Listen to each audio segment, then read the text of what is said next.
Welcome to the Lawless Astrology channel. My name is Dabney and I'm an evolutionary astrologer. Today I am welcoming Callum Wilkinson.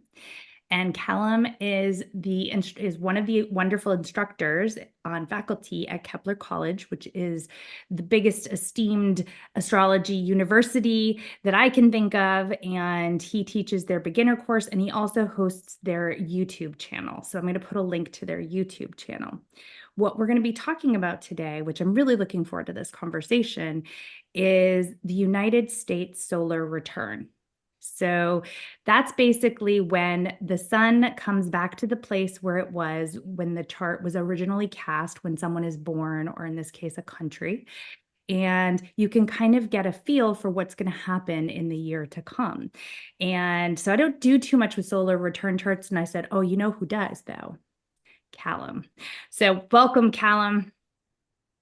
Wonderful. Thank you, Dabney, for having me on. And let me say, what a brilliant channel you're building here with a wonderful audience. And I very much look forward to tuning in to your episodes. So it's a pleasure to be on. So thank you for having me. Oh, you're so nice. He's so lovely. And everybody who's watching, he actually volunteered on Bernie Sanders' campaign. So not only does he have astrology down, but he also has politics. He's got politics running through his veins, like many of us that will tune into this channel. So today is going to be much more of a political conversation about like where we think the country is going and what we should be on the lookout for these United States, even though he is from Scotland. So yeah, Callum, do you want to just quick start and tell people how you got involved in, US politics? So were you really involved in politics back home? Yeah, I've always been politically minded. It was my background in university. So when I came to the United States, I met my wife here and we were living in Iowa at the time. And it was it was 2015.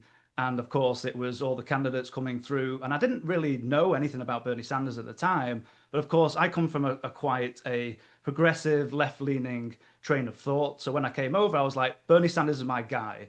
The Yeah. way he was speaking, putting everything together. So I ended up volunteering for the campaign, and I actually got to meet Bernie, what's nearly 10 years ago now. And the conversation we had really centered on universal healthcare. So obviously in the United Kingdom, we have the NHS, which, even if it has its problems, the background or the ethos for the National Health Service is that regardless of what income you have or how rich or poor you are, that everyone has a right to healthcare. So that was one of the big things that drew me into Bernie Sanders, and just a wonderful human being. And what a different world the world would be today if he had two terms. But here we are.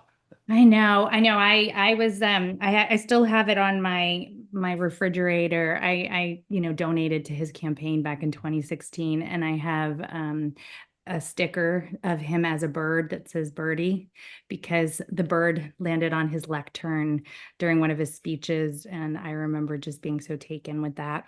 Okay. So, would you like to share your screen and start digging in, or do you want to explain a little bit about solar returns? You take it away. We could dive into the charts, and let me just point out, I know I've got Kepler in the background, but today I'm speaking on behalf of myself, so I probably should have changed the background, but here we are.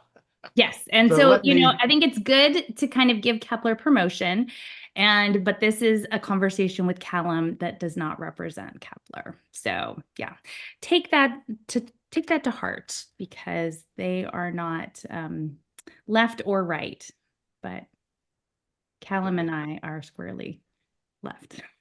That's why I'm thankful for you bringing me on so I can speak freely. So before we get into the solar returns, we're first going to look, what's really important is to look at the birth chart. So whether you're working with clients, whatever solar returns you're working with, it's always important to analyze the birth chart first, because that's going to give you context for when you look at the solar return. And Dabney, jump in whenever you want, because I have a tendency to ramble on. So jump in whenever you need to. Got it. So here we've got the chart, if you can see it clearly. This is the Mhm. US Sibley chart. Now, for me, this is the most accurate chart. There's many debates in astrology of which chart for the United States is correct. But I think if we look back historically for the US Sibley chart, it works well in terms of all the historical events that have happened. The most significant one for me was the attacks in September of 2001 in New York, where we saw transiting Pluto directly conjunct the Sibley chart ascendant. And this really spoke to a nation in crisis at that time. And actually, this is going to be an interesting theme when we get to the solar return, because some of these themes are repeating. So again, I'm not talking about a national disaster of this kind. It's just some of the themes where we're talking about a nation in crisis. So not only did we have transiting Pluto exactly conjunct the Sibley ascendant, we also had transiting Saturn at the time moving through the seventh house of open enemies and making the opposition to Pluto. So these are one of the reasons why I think the US Sibley chart is one of the most accurate. Is this a chart you use as well, Dabney? It is. So I'll just clarify that we both use the Sibley chart, but we use different house systems. So I'm Placidus, he's whole sign. So it does kind of throw things into different houses, but I respect this chart as well. So I think that the Sibley chart works very well, even in whole sign and Placidus, in my take. And thank you for bringing that up, because even though my preferred house system is whole sign, I always look at charts in multiple house systems, whether you're working with clients or you're looking at nation charts. It's always important. I found the house wars were a bit silly because you can find information in all different house systems for different purposes. So I didn't have the space to put on the Placidus quadrant house system on this screen, but I'll talk about this in terms of both whole sign and the quadrant house system. A few things change for this chart. So if we're talking about the Placidus house system, quadrant house system, we're going to have, if I remember correctly, we're going to have the Sun, the Jupiter, and the Venus in the seventh. Yep. Mars stays there, which is important in this chart. Mars stays both in the seventh in whole sign and in a quadrant house system. And then what else do we have? I think we have Saturn that moves into the 10th and Neptune into the 9th. And I think the moon, the common people, they stay in the third house. So yeah, thank you for bringing that up, because I'll mention that as we go Yeah, through. but I think we should just look at this the way that you look at it. And I think a lot of times when people do solar return, it is whole sign. So you just take it and go. But if people see that, oh, wait, I thought the sun was in the seventh house, it's just because of a different house system. But I really could make a case for the sun being in both the seventh and the eighth house for the US. Absolutely. Blending house systems works very well as well. So again, analyzing the US Sibley chart, what else stands out to us for the United States? Well, we've got a Sagittarius ascendant, so we can think about freedom, independence, it's mutable fire. I've also mainly got this sense of manifest destiny for the United States. If we go back to the theme of freedom, we can think about this chart, which was erected for the adoption of the Declaration of Independence. So what was that about? What were the founding fathers thinking about? Well, essentially they wanted freedom and independence from us, the British, to get away from the monarchy and the king. So this is why I like this chart in terms of the ascendant. Now, moving into the theme, continuing with the sense of manifest destiny, here we take the chart ruler, which is Jupiter, which rules the ascendant. This is quite a strong Jupiter. It's exalted, it's the planet insect, and here it's ruling the whole sign fourth house of the US Sibley chart. So fourth house, we can think about land, and as time went on, the US went beyond the 13 colonies and expanded Jupiter, the land, as they moved out westward and gained more territory. So again, this is just another point why I think this chart is accurate. Now, one of the most important aspects for me in this chart is we have Sun square Saturn. Now, this is quite a tight orb for this square. We have Sun, which is a faster moving planet at 13 degrees 19 minutes, and the Saturn at 14 degrees. So this is an applying square. The Sun is moving towards that square. So this is a very interesting aspect. Now, going back, even though this was 11 years before the Constitution was written, we can think about the ideas of the founding fathers being ironed in to this chart. So what are we talking about with the Sun square Saturn? Well, if we're talking in a mundane sense, we can think of the Sun being leaders or a president or in certain cases a king. So what did the founding fathers want? They didn't want a king that had sole power and sole authority. So we look at Saturn. Saturn is about restrictions. Saturn square Sun, the idea of the founding fathers was to not have a king, to not go back to the monarchy of the UK. So we can see this restriction of checks and balances. You know, we've got Saturn, we've got restrictions. This is a powerful Saturn, it's exalted in Libra, And if we take the Libra scales, we're talking about justice, again, checks and balances. So again, even though we're 11 years before the Constitution was written, this is really the imprint or the ideas for the founding fathers to make sure a sole leader doesn't get out of control. Now, as we know, this has played well for nearly 250 years. Whether this will continue, we'll have to see. What do you think, Dabney? No kings. No kings. Well, I think it's interesting. People who are not astrologers organized a protest that said no kings. There is a big, massive movement in the tech oligarch for really a monarchy. They're making the case for that in many ways on their Substacks and in their own private chat groups and things like that. From a founding standpoint, what kind of struck me as somebody who identifies as pretty feminist is that a lot of the ideals of the founding fathers were taken directly from a matriarchal society. I believe it was the Cherokee.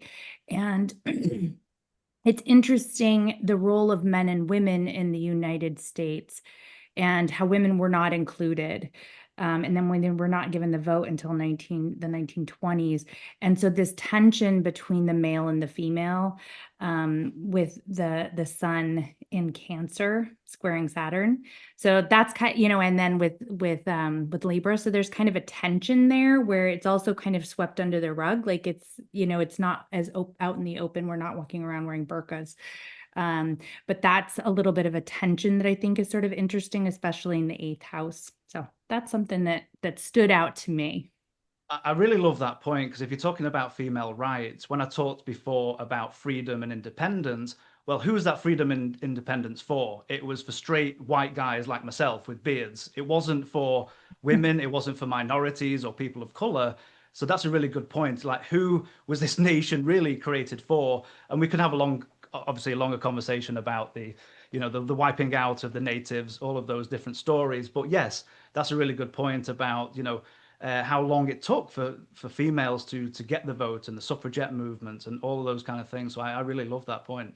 Yeah. So Absolutely. I think it's I'm very interested in what's coming up because this is one of the really most dynamic times in our entire history as a country. So, I mean, it definitely rivals, I think, the Civil War, and I think it rivals the Revolutionary War. And, the 1960s and, these big dynamic times of change. And obviously, I'm not a fan of the change that we're experiencing, but I'm really looking forward to seeing kind of where things unfold because it is so dynamic, especially with Uranus and Gemini now. Absolutely. And you're making a great point. We've got the outer planets, which we'll get to a slide on. And again, when we get to the solar return, how I explain astrology to people, it's kind of like a weather report. Now, astrologers are not always correct. I've, been guilty of that in the past, but when I think about astrology, I'm thinking about a weather report. So if someone is telling me there's a 90% chance of rain tomorrow, I probably want to bring an umbrella. So again, you're talking about, as Steven Forrest says, fields of possibilities and not definites and things of that nature. So before we get to the solar return, I hope you don't mind me just finishing up on the natal Please. chart. Yeah. And what else do we see in this chart? Well, if we combine all the planets, we've got a Cancerian stellium. Going back to the point about the people, so in mundane astrology, we want to look at the condition of the moon. So the moon is the common people, it's also a female archetype planet along with Venus. So what's interesting with the founding of the United States here is that all of the planets in Cancer, the moon disposits all of these planets. The Mercury, the Sun, the Jupiter, and Venus all have to speak to their landlord, who is the moon, who rules that house. So that's quite interesting. We've got a moon, the common people, in the third house, both whole sign and a quadrant house. So I can't help but thinking one of the ideas the founding fathers had, again, 11 years before the Constitution was written, was freedom of communication, freedom of speech, I think was a big theme. Another thing that's interesting for this chart is in terms of the house axis, we have a very busy eighth house and second house axis. That is the most dominant two houses that come up in terms of opposition. So what's interesting here, and if you see on the right-hand side of the screen, I've included the declination for the planets. And the ones that are marked in red, we see that we have Venus, Mars, and Pluto out of bounds. Now, if you're not familiar with outer bounds, what we're talking about here is declination. So if a planet goes beyond the 23 degrees, 28 minutes, there's a few arguments about the minutes, 23 degrees, 28 minutes. When it goes beyond that, either north or south, we're looking at a planet out of bounds. And of course, for the United States, we've got quite a few here. So interpretively, when we're talking about out of bounds planets, we can look at a planet being a little bit wild. If you look at your own chart and you see any out of bounds planets, it's going to give you some information. We can think of Donald Trump. He has an out of bounds Mercury and he doesn't shut the fuck up ever. I try not to swear there, but he always talking, never reins in. And so, out of bounds planets are very important. Dabney, I know you had a wonderful episode with out of bounds planets with Rosie. Yeah, no, and so I love that you made that I love that you've got like this little chart so people understand that the longitude is not the declination.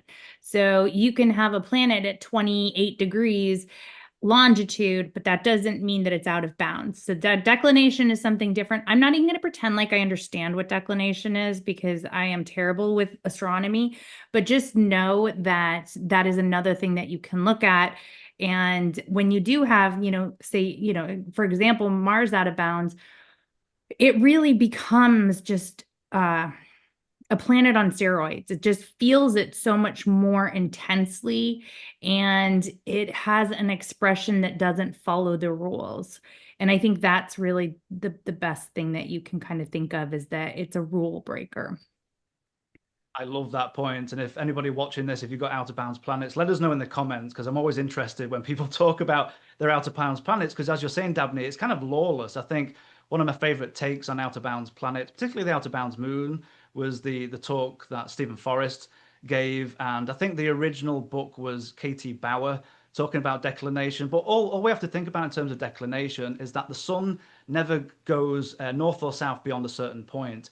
So when a planet, philosophically, we can talk about when a planet goes beyond the authority of the sun, it's kind of like the kid who's being given the keys to the Ferrari and just let loose and a rebel. So that's a good way of thinking about out of bounds planet. So if we bring it back to the US Sibley chart, well, what do we have? We have a Pluto out of bounds in the whole sign second house. And talking about this axis again, we've got a stellium in the eighth house. So we're in the financial axis here, which is very much highlighted. So if you think about the United States, out of bounds Pluto, we're talking about power. If we're in the second house, we're talking about extreme wealth. It's out of bounds. It's, eventually the US became the dominant world superpower and the richest country in the history of the world. So we can think about that Pluto out of bounds. And of course, all the Cancer planets as well. We can also think about the US being the dominant reserve currency. So if we get all into the eighth house, talking about foreign relations, and to Dabney, to your point, if we blend the seventh house of foreign relations with the eighth house of a whole sign and quadrant house system, we can see those themes there with, again, the US being dominant in terms of currency and things Yeah, like and I that. mean, we really were the ones that took capitalism to a new levels. I mean, there obviously was capitalist societies prior to the United States, but one of the things that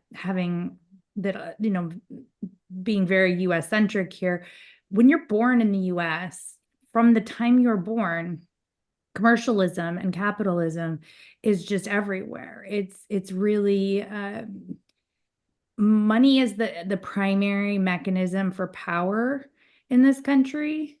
And that's where I'm somewhat hopeful that the culture wars and the left versus right that we've been seeing dominant for so long to me was somewhat of a manipulation of the truth of what really is going on, which is the haves versus the have-nots, right? The elite versus everybody else. And now that Pluto is squarely in Aquarius, I mean, it's a long journey. I think that's where we're starting to see that being dismantled. But it's going to be a process. It really is. And that's a great point. And when we get to the transits, of course, we're talking about Pluto being related to revolutions in the past, whether that was the American Revolution or the French Revolution. So that's a really good point. Yes, in the United States, and now I've become a citizen, but it is a heavily capitalist society. But unfortunately, at this point, it's not the healthy capitalism. We're turning into disaster capitalism. And of course, it's leaving everybody else behind and having the 1%.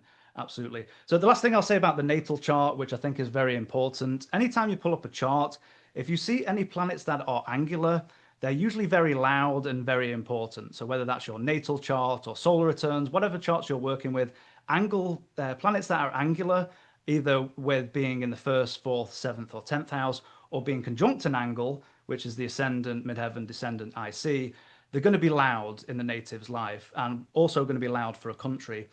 Now, what's interesting for the United States is, again, in terms of declination, we have an outer bounds Mars. So this is quite an extreme Mars. It's angular. It's in the 7th house of foreign relations and hostilities. So what I found interesting, what I only found out recently, is in the history of the United States, there's only ever been 17 years it has not been involved in a war, whether that's civil or wars overseas. So I just thought that was mind-blowing. Out of the history, I don't know what percentage, 17 years out of 249 is, but I think this is why I love this chart, because it speaks to that Mars in hostility, in aggression. And what's really interesting about this chart is if you go back many centuries, a number of astrologers got together for the foundation of Baghdad. And what's quite eerily similar is that the chart for the foundation of Baghdad had a Sagittarius rising chart, had a strong Jupiter and a Sun in its joy in the 9th, but it also had a Mars in Gemini in the 7th house of hostilities. So if you know about the history of Baghdad, it's had centuries of sieges, conflicts, wars, and I don't know if they saw that in the chart or just went with it because they had no choice, but it's quite funny how it's quite eerily similar to the US, where the US has always, throughout its history, been embroiled in war. So this is why I really like this chart. Yeah, and freedom of speech is you know, we definitely take that to an extreme, and that's Mars out of bounds in Gemini as well, like and sort of this I can say whatever I want. And I think that that's like very much on the left and the right, because it's sort of funny how they flip-flopped positions with the free speech warriors, because I remember growing up that it was a very liberal topic, like I should be able to, have this crazy painting of Jesus and doing something horrible, like, and and it was very much defended by the left as like a free speech. You were entitled to that. And now you see that on the other side, saying like, I should be able to say hateful things on any platform I want because that's freedom of speech. So that just kind of popped into my head. And I love that point because it's the irony of the places like Twitter, where you have an oligarch that takes over, but soon as there's left-wing voices, he's like, delete, delete, delete. And I'm like, where's your free speech now? Come on, mate. Right. And that's it. It's like, I think also that sort of the Gemini, it's so open that it can become hypocritical, right? Like it's sort of like whatever I think in this moment is what the truth is. Like the truth is a movable object with Gemini, I have found over the years. So that's a great point. The mutability. Absolutely. Oh, sorry. My somehow my phone just started playing a podcast really loudly, and I don't know. No worries. Okay, back to the talk, everyone. Sorry about that. Back to the talk. So now we're getting to the US solar return for 2025. Now, if this video needs a title in terms of the solar return, it really is a nation in crisis. Now, one thing I'll point out before we get into this chart is that I see a lot of videos where people will use the natal chart in the inner wheel and they'll put the solar return chart in the outer wheel. And what I found the most effective, and a lot of my teachers at Kepler, who are highly esteemed, I would suggest or encourage people to try out putting the solar return in the inner wheel and the natal chart in the outer wheel, just for the angles and all different set. In my experience, I found more information through this. So test it out on yourself, on your own life and your own solar returns.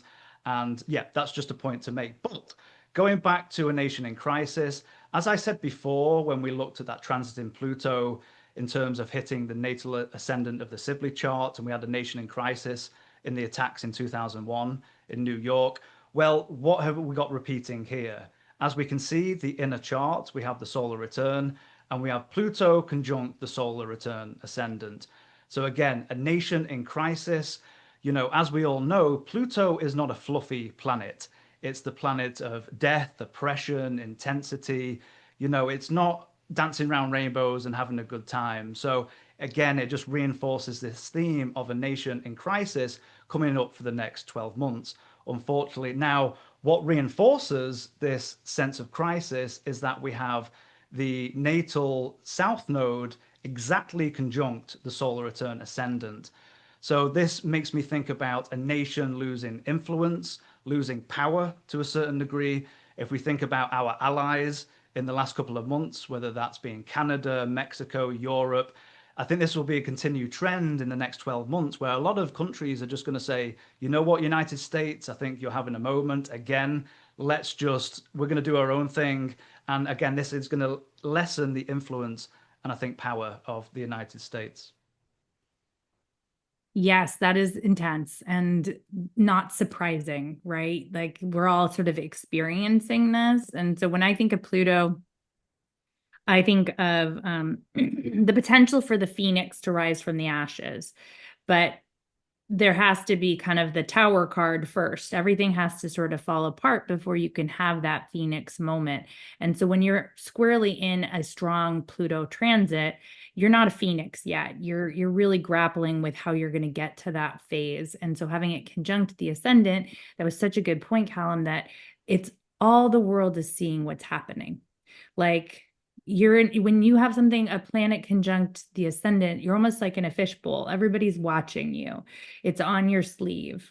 So everyone sees what's happening very clearly and they're acting accordingly. And so yes, there's no doubt that we are in crisis right now.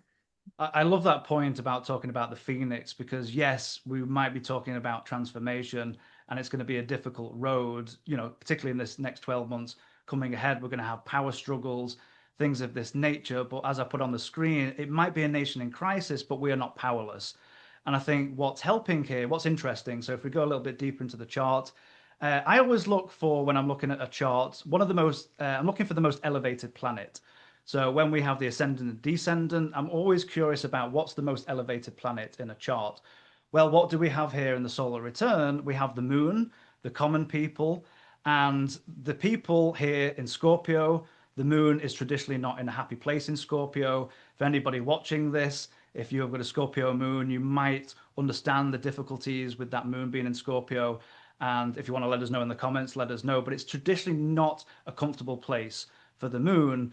So what speaks to me in this solar return for the United States is that the people are pissed off. It's a Mars-ruled sign. We've got the intensity of Scorpio. It's in fall. It feels a little bit like it's fallen from power, a little bit powerless. And when I talk about the moon being the people, this doesn't include 100% of the people in a nation. What it usually denotes is a plurality or a majority of people not happy in that country. Now, how do we pull the pieces together? So we say we have a pissed off people. What are they pissed off about? Well, they're in the 10th house of the solar return. And here they're pissed off at leaders, they're pissed off at government. This is where the anger is for the people, or this is where the people are highlighting this area of the chart. Now, to compound matters, what I really love to do with solar returns is to use what's called perfections. So perfections is an older technique where you're looking at a year from the ascendant perfected. And what it does, it brings up a house and the rule of the house, things of this nature. It highlights an area that's going to be important. So tying in with the people being not happy, looking at the government, this in the US birthday of 249 years, this is a 10th house perfected year for the natal Sibley chart. So here we have Neptune, which is activated, and the ruler of that house is Mercury. So when we go back to our chart, here we call Mercury Lord of the Year. So without getting too fancy, all we have to see is the ruler of that house and see it's going to be important for that nation. So, long story short, sorry if it's a bit long-winded. What No. we're talking about here is the people being pissed off at government. What is going on with Mercury as Lord of the Year this year? Well, people aren't happy as well. Mercury, we can talk about commerce, we can talk about trade. Well, what has been going on for the last, since they've been in power? We're talking about Mercury, foreign relations. We're in fixed fire. We're talking about nations speaking out against things like the trade wars and the dumbass tariffs that keep coming back and forth. And we have that Mercury in the opposition to the ascendant and Pluto and square the moon. So here we've got quite an intense T square. So again, the people are pissed off. They're voicing their opinions. We've got nations pissed off at the US in terms of these ridiculous trade wars and tariffs with Mercury related to commerce. We've got Pluto in the mix. It's just a mixed bag of intensity. I don't know what your thoughts are, Dabney, on this. Okay. So I'm gonna talk a little bit about the Scorpio moon. So when I think of a Scorpio moon in a person or or in mundane astrology, so just that there's a delineation, right? In a person's chart, a Scorpio moon would connotate somebody who is very deep and wants to think things through and wants to get to the bottom of secrets and wants to uncover what is hidden and really kind of tap into the unconscious. And so a lot of times what I do see with people with strong Scorpio signatures in their chart is that they have had to grapple with a lot of death in their life. And because there is nothing that will uncover truths or bring you to your unconscious quicker than experiencing death, whether it's literal or metaphorical. And so if we back it out and we say, okay, mundane astrology or collective astrology, what we're looking at here in the 10th house, having this moon so powerfully placed, there is going to be a focus on life and death issues. There's going to be a focus on power. There's going to be a focus on getting to the bottom of secrets, like uncovering things that have been hidden from us in the past. And I think we're seeing that very clearly right now with the Epstein scandal. I think there is going to be kind of this this focus, like there's going to be more focus on the shadow docket in the Supreme Court. Scorpio rules shadow. So there's going to be this really big focus from the United States population on what the government is hiding from us, what we are not being empowered to see or do. Whereas in times in the past, like let's say it was a Taurus moon, you may want that. Like in some ways, like I don't want to deal with that. I want somebody else to deal with it. I want someone else to take care of me. But with Scorpio, you have no other choice but to get to take a stand and to figure this out, to get to the bottom of it. The other thing that stood out to me was the Mercury you pointed out was in Leo. Mercury and Leo in the 7th house, drama. Just Leo is a drama king. And so, it's royalty, it is the monarch.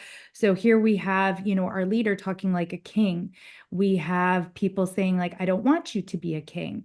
So there's kind of this drama, and our friends, our historical allies, you see them kind of kissing the ring, kissing, the king's booty in order to get what they want, because that they know that that's what they have to do. It's like suddenly the game becomes that of a royal court versus a democracy or open ideas. It really all revolves around the king's communication style. So that's the thing that popped out to me. I love those delineations. And going back to what you were saying about that moon in Scorpio and themes like the Epstein files, because what I find with natives who have Scorpio moons, they're really good at investigational journalism, things of that nature, as you said, uncovering truths and that nature. So if you have a moon in fall where a lot of the population are not happy, this obviously not just includes the progressives or liberals on the left. Now we're seeing the segments of the right or the MAGA base who are not happy with what they're being told by the moon in, highlighting the area of government, what they're being told, because they've been fed conspiracy theories for years, and they were told, if you elect us, we're going to spill the beans. There's this whole conspiracy theory about all this that's been going on with elites and da da da da da da. And now they're angry, and a lot of the base are going, hold on a minute, are we being lied to? So I love that point about, people want answers. And if any moon is going to do it in terms of the people, it's likely to be that Scorpio moon, I Yeah. think. So it's in some ways it's kind of a bright spot. In other ways, it echoes that Pluto on the ascendant, because I feel like there is kind of this, it could, like I said, literal or metaphorical death. There's death of the people, there's, and we are seeing people being imprisoned. We are seeing that people's healthcare is going to be cut. We are seeing, financial,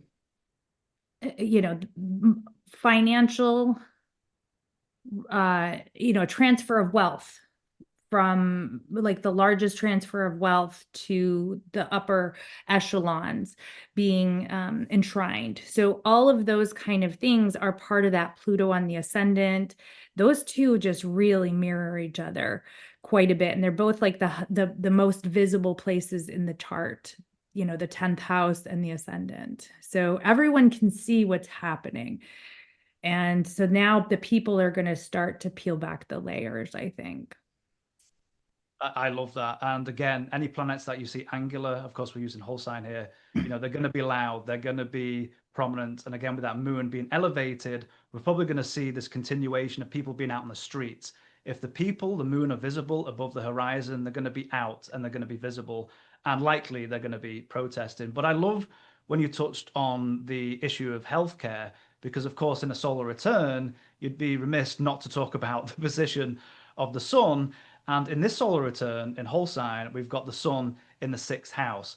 Now, the sixth house is not a great house. It doesn't see the ascendant. It's an unfortunate house. But in terms of mundane astrology, what are we talking about with a nation? We're talking about what you've just said, Dabney. We're talking about the healthcare system. And where are the leaders? Where is Congress? Well, what's been happening? What else is going to be a theme that comes up is Congress have now just passed this, what a ridiculous name, the Big Beautiful Bill. And what does this do? Well, for the nation, what it's highlighting is the issue of healthcare for a nation. So, as far as I understand it, studies have shown that we're going to see millions of people thrown off Medicaid, I believe it's called. And so we're literally seeing the sun, leaders, Congress in the sixth house, highlighting the area of the national healthcare system and the dissolvement. We can go back to Saturn and Neptune in a moment. We're talking about the dissolvement of laws and boundaries and the dissolvement of government structures like FEMA, like the Social Security, like the social safety net and healthcare. And also what we see is Mars ruling the midheaven, so ruling the 10th house. It's in the 8th house, so we have a financial component here as well. So again, if you put all these layers together, we're seeing this dismantling of a safety net for the poor, as we talked about before, the dismantling of the likes of Social Security, FEMA, again, healthcare is highlighted as we've been talking about. So we're seeing these changes, and unfortunately, it's not for the people. Okay, so the one thing I'm going to say that I think is a bright spot actually is the sixth house also is the worker. It's Yep. unions and things like that. So there's having Jupiter, it's a wide conjunction, but it's still a conjunction in my mind that in Cancer, in the sixth house, there's going to be a rise of compassion. There's going to be a rise of the worker. There's going to be a kind of a coming together of the working people. And they're going to feel somewhat empowered, I think. So I think that to me, that's somewhat of a bright spot. I don't know if you agree or not. I love that because what we've got here as well, we're not only in the chart, this is a wonderfully exalted Jupiter. So it's this powerful Jupiter. And what we've got when we get to the next slide in terms of transits, because essentially solar returns is like a transit. What do we have? We have the US Jupiter return as we're looking at the solar return. So if you look in your own life, it's every 12 years, you have a Jupiter return. So it's usually a time of, depending on if that Jupiter is afflicted, it's usually a time of abundance.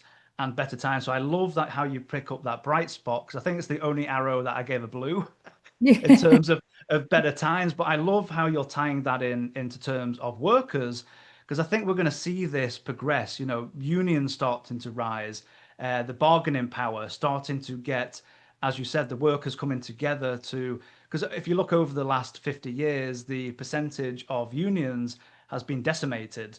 And so maybe, like you said, maybe we'll see a resurgence, this Jupiter return for the people.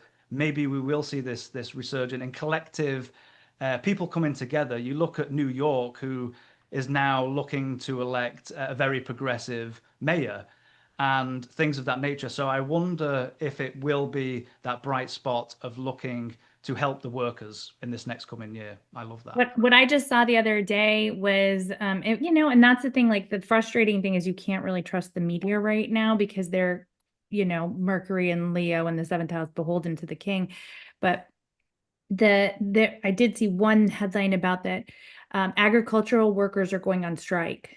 A lot of agricultural workers, not just like the ones not showing up to work, they're actually going on strike. They're actually encouraging people not to buy U.S. produce right now, which is hard to do. But there's just kind of this movement, I think. And then you saw in the farm in Southern California, a lot of people coming to the aid of the people that were being rounded up. And, that unfortunately, Moon and then in Scorpio in the 10th house resulted in someone's death. So really interesting to see what's on the horizon here. So thank you for pulling this together. I do want to say that I know that on my channel, we do a lot of much more beginner basic stuff. I don't throw up a lot of charts, but for those of you that do understand astrology, hopefully this is really helpful. If you want to learn astrology, you have a couple choices, right? If you just want to dabble in it and you want to understand your own chart, I have a special right now where I have my beginner foundations class for the month of July is $39. And in August, it'll go back up to $79. And honestly, if you take that class, you'll be able to read your own chart. So for $39, it's a good investment. If you are interested in actually learning astrology and becoming an astrologer, whether it's just to go deeper into your chart and your family's chart, or if you eventually want to start to give readings or start your own YouTube channel, Kepler College has a diploma program. So, and Callum teaches the beginner class. And so I think it's really excellent to kind of know, how to read your own chart in some ways. Like it'll open up your world. And so whether you want to just dabble in it, which I'll put the information for both below, or if you're like, no, I'm in love with this and I want to learn more, there's so many great teachers at Kepler. So, okay, that's my little ad. Back to you, Callum. Wonderful, absolutely. And Dabney, you're such a wonderful astrologer. And again, I love what you're doing with this channel and everything that you've put together. Absolutely Thank you. You're wonderful. So so go sign up for both. such a good community too. People at Yeah, Kepler, people at OPA, like such good community. absolutely wonderful. So just wrapping up, talking about the solar return. Of course, another important connection is that we have to look at the ruler of the solar return ascendant. Here we've got a Saturn. Now this Saturn again is a malefic, but it's not happy in Aries. Traditionally, it's in its fall. Now it's not made quite the conjunction to Neptune, but I'm going to give this as a sort of a conjunction. And this is why it's important, again, to look at multiple house systems. So even though we've got this in whole sign, if you look at the solar return chart for the United States, we're going to have this Saturn and Neptune in the second house of finances. So I think it ties into what Dabney's talking about in terms of these workers being pulled out and sent overseas and locked up. And this is going to have effect not only on the finances of the United States, we're going to be looking at, our produce, inflation is going to keep rising. All of these things that are really unnecessary. If we go back to the trade wars, we have Mercury as Lord of the Year with other nations. We have the ruler of the ascendant in a cadent house, conjunct Neptune in its fall. The bottom line here is that nobody's going to win from these trade wars or these ridiculous tariffs. Like the chart is showing that everyone's going to be a loser if we keep heading this way. So we do have quite a loose Mercury Saturn trine. So there may be some silver lining here. Maybe it won't get that extreme. That's certainly the hope as we get through. But certainly interesting times, and certainly, as I said before, a nation in crisis. But again, we are not powerless. Even though that moon is in its fall, it's also in an angular house. It's powerful in terms of angularity. It sextiles its dispositor, which is Mars. It's 2 degrees applying to the sextile, and it trines the sun. So again, it's a nation in crisis, but we do have some agency and we do have some power.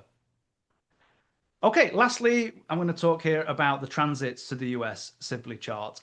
And you let me know, Dabney, how much time we've got because I don't want to run No, over we're time. doing great. Plenty of time. Plenty of time. So I just wanted to talk about, as Dabney talked about at the beginning of the video, of course, many of you might have seen many videos over the years talking about the outer planets, whether it's been the last couple of years with Pluto's ingress into Aquarius. Even recently, we've had Neptune going into Aries, Uranus going into Gemini, and I know Dabney has some wonderful episodes on those, which I can recommend to highly check out.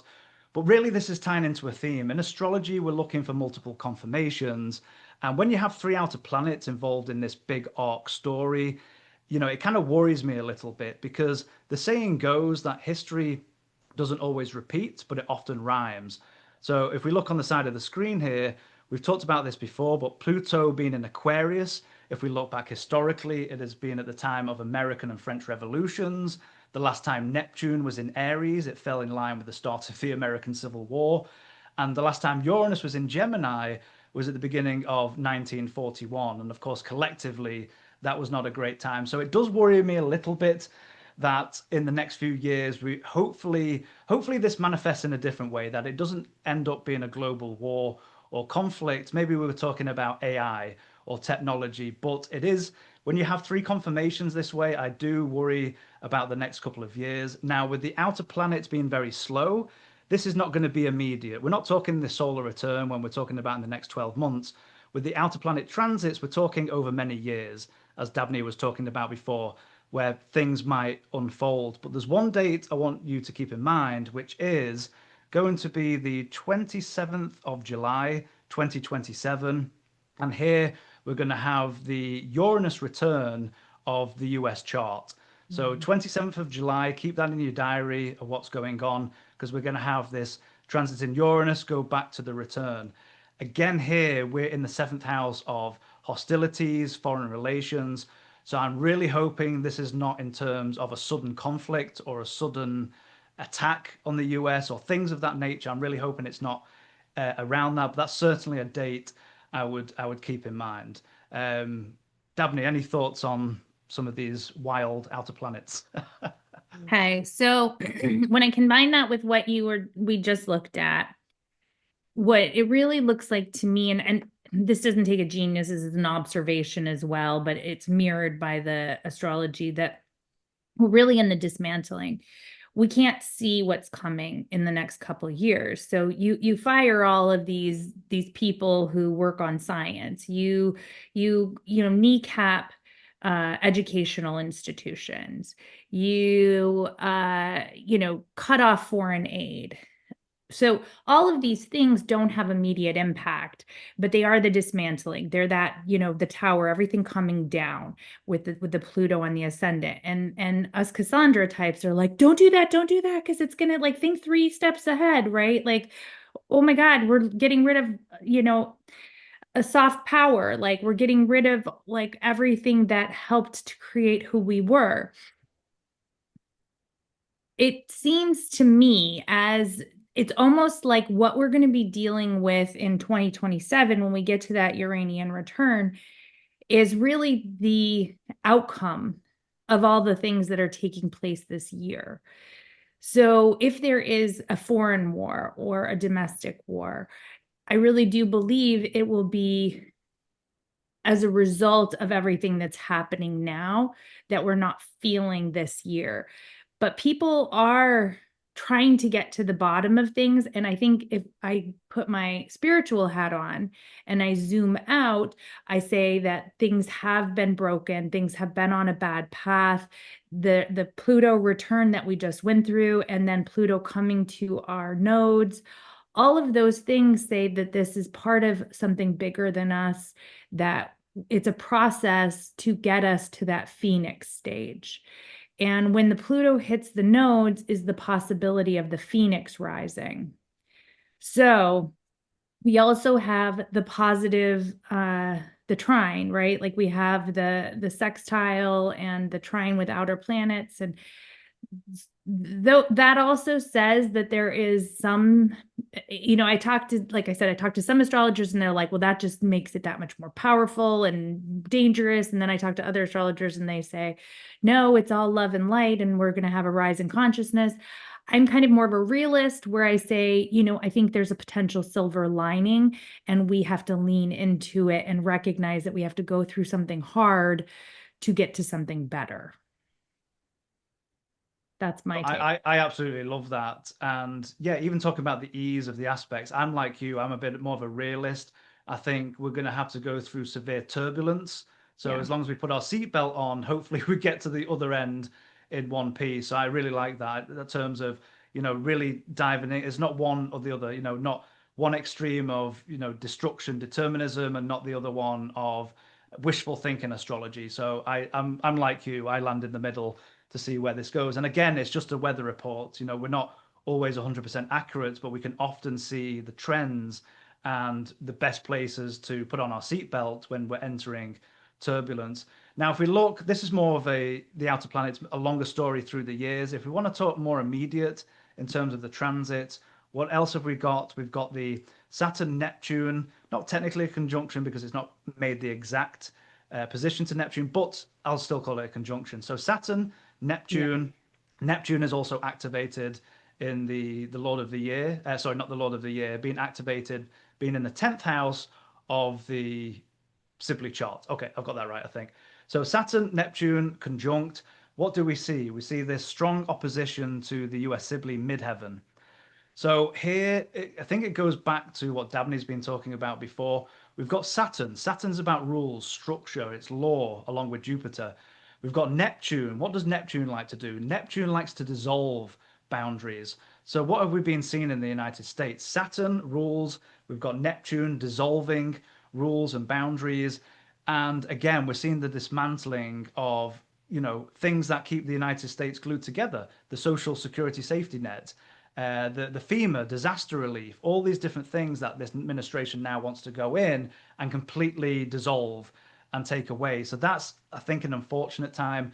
Not only this, we're going to have the Saturn and Neptune retrograde. It's going to go back to that midheaven degree, dip its toes back into Pisces, come all the way back. And so this is going to be a theme that's going to play out for a while. Then we've got the square, eventually will come up to the Saturn Neptune square to Venus. The way this worries me slightly is that if we're talking about Venus being a female archetype, it worries me in a sense of this continued attack on women's either reproductive health or autonomy, because we're going to have Saturn restrictions squaring off against Venus, Neptune in the picture as well. I think people have enough power to fight back, but I think this is going to be a continuation of this story where leaders are going to start passing bills that are absolutely detrimental to the health of women. That's all I'm seeing. It's not all doom and gloom, but I think that's something to watch out for as well. Yeah, I think that we're we're in this time with the Saturn Neptune in Aries. The thing that I keep coming back to is that Aries is very much the I am, the independence, the warrior, right? And so it's kind of like we're being thrown back on ourselves. Like there is no one who's coming to save us. And there's an understanding of that suddenly. That's where, we've got in the fall, we've got the retrogrades, and we're going to go back into the Pisces energy of that Saturn Neptune. But I think once we get out of, because the Pisces Saturn Neptune really became such a culty, especially the Neptune in Pisces was so culty. And the new outer planets are not a cult to me. So I get this sense of now we have to deal with what we we're out of the cult, and now we have to deal with like reality and the harsh realities of what's before us. But the positive, because I do try to, give people the evolutionary reason why these things would happen, is that is where you learn who you are. You pull yourself together and you say, yeah, I'm way stronger than I ever realized. That's where you get your faith in God. That's where you get off of, Medicaid and recognize. I mean, I don't, I'm not speaking about someone specifically. So, but, you get off of relying on anyone else. Like you can't rely on anyone else. That's the whole thing with Aries, is like you have to rely on yourself. And it can be really harsh and it can be Spartan, but it's a survival that pulls you into a higher state of evolutionary. I don't wish this for anyone. It's not but when I look at the symbol in the evolutionary, like what's the benefit here? The benefit is that we are stronger as a people. That's really what it comes down to. It's like, oh, okay, I got this. I'm gonna be stronger. I think that's so beautifully and eloquently put, because I love that theme of, yes, that Saturn is in fallen Aries, but as you're saying, we need this time of self-determination, self-resilience in a certain way. The one thing I talk about with Saturn in Aries is, especially with the global supply issues and then people being rounded up in the United States, this is a great time to start growing if you have the ability to start growing your own food. Now, I've just started doing that recently, very, very small. I don't have green fingers, but we've started off growing tomatoes and herbs and things of that nature. So I think that self-reliance, as you're saying, Dabney, is going to be a real key as we go through the next couple of years. And I really love the point you're making about, that as we've pushed out of Pisces, I know we're going to dip our toes back into Pisces with the Neptune and Saturn, but that cultish behavior, hopefully we start moving away from that. I think this might be a transition. I think once we get that North Node out of Pisces, I think we might start seeing that transition. With the North Node in Pisces, it might still highlight some of that cultish behavior. And with the South Node in Virgo, I mean, what's Virgo? It's Mercury ruled, not to be too cliche, but it's about the facts. Give me the facts. I don't care about, Pisces, your opinions, the Jupiter ruled. This is all a bigger picture. This is like, give me the facts. But the problem with the South Node in Virgo is it's kind of draining the energy. So I hope once we switch nodes, which is not going to happen for a while, the nodes will spend about 18 months in a sign. So I think hopefully when we get out of that North Node in Pisces, I hope that's something that we see as well. Yeah. I And mean, Pisces another, has so much potential, but it takes a lot of powerful consciousness to get to the higher promise of Pisces. absolutely. And to finish on a positive note, as we said, we've got my blue arrow here. We've got this Jupiter return. So hopefully this is a sense, as Dabney was saying before, whether that's in the solar return, talking about unions and workers, whether that's a turnaround in terms of, collective finances, things of that nature. Are they just bluffing, Saturn, Neptune in terms of tariffs, things of that nature? They're going to walk that back and then, the economy boons. But this is the thing with this Jupiter return. You have to ask yourself, who's it good for? Again, is it just good for the 1%? They've just passed the big, beautiful bill. Is this going to be a good time for the stock market and all the investors, for a very small segment of the population? It's probably going to be a good time for religious institutions as they're starting to dissolve. Again, Neptune and Saturn dissolve the line between church and state and things of that nature. So again, Jupiter is always abundance, but it doesn't always mean positive. But I hope it is as we move into the future. I love it. I'm so grateful for this presentation. Thank you, Callum. So, Callum, you are no longer taking readings for people. I'm going to start to do something because I hit 10,000 subscribers, which I saw that. Congratulations. That's amazing. Woohoo. thank you. So, what I am going to do is starting in August, I think. So right now it's my special but starting in August, people who subscribe to my channel, I'm going to put you in a lottery for a free reading.